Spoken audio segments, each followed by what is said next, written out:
When a politician is given the power to silence people, three things are going to happen.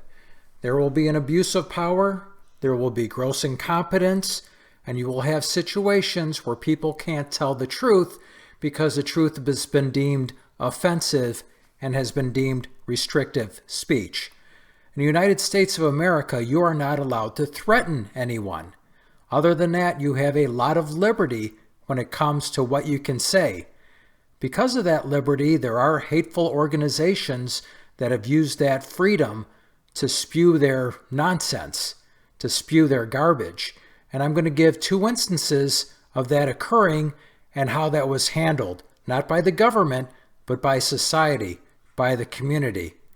The first instance I'm going to talk about is 1995, when the organization, the KKK, Ku Klux Klan, came to Wheaton, Illinois, which is a suburb of Chicago.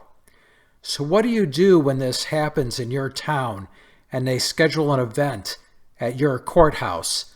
Obviously, an organization of ignorance and hate, an organization with a history of causing a whole lot of suffering to a lot of people. This is the way it was handled. There were protesters that came, but there's also United States citizens from Mexico that organized a 24-piece mariachi band.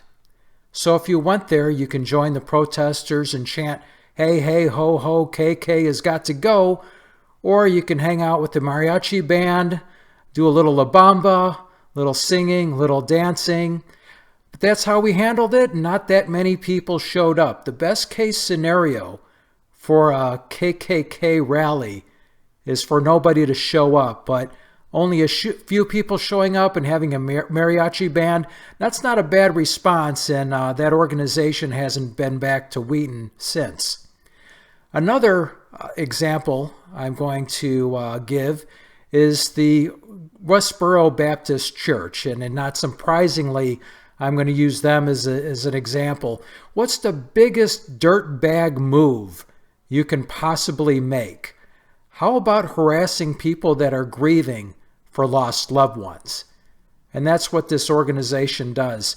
They came to Orlando after the massacre, came to spew their garbage about how God hates gay people, that they're burning in hell, and God meant for this to happen. And so how did the community take care of it?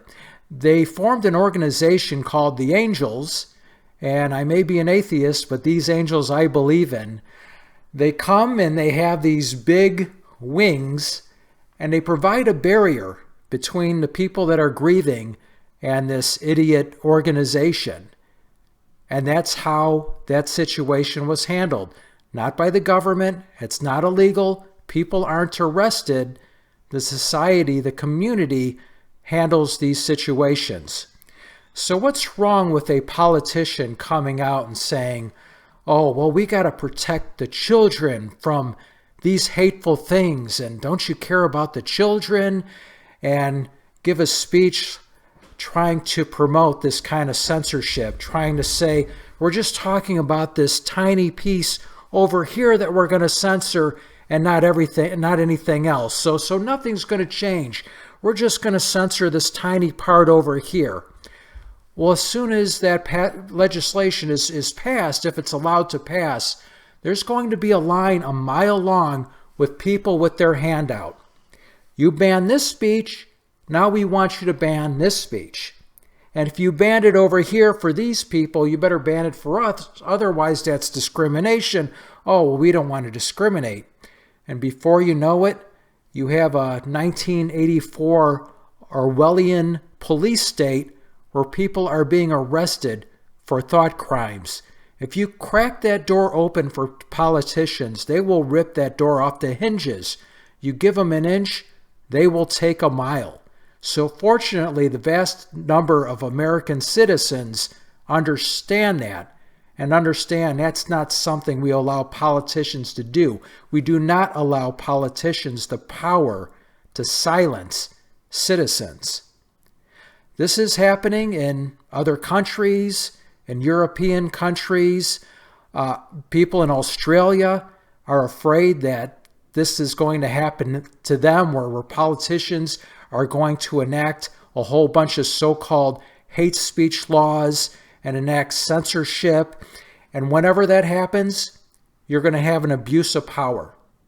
This has historically happened over and over again. These hate speech laws are always used by politicians to silence dissent. Does anybody honestly think, does anybody think people are naive enough to think that if you give politicians that kind of power, that they're going to use it fairly, that they're not going to go after one side of the political spectrum over the other? This is what happens. You can also have an abuse of power from citizens. If you have these draconian hate speech laws and a citizen decides they don't like their neighbor, they get a bunch of their friends together, they go to the police department, they said, oh yeah, this person said something bad about this group of people, or said something bad about this religion. So it always leads to an abuse of power from the government, from politicians, and it can be used by citizens as well. I've heard people from Australia say that they fear that kind of legislation coming into their government, because I hear them say, well, we don't have that First Amendment like you do in the States.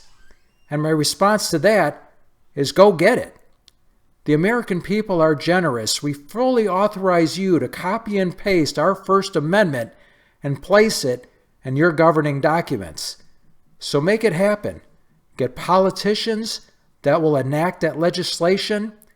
If your representatives won't do it, find representatives that will. Those individual rights and liberties, that freedom of speech, freedom of religion, freedom of peaceful assembly, these are not American values. These are not Western values. These are human values.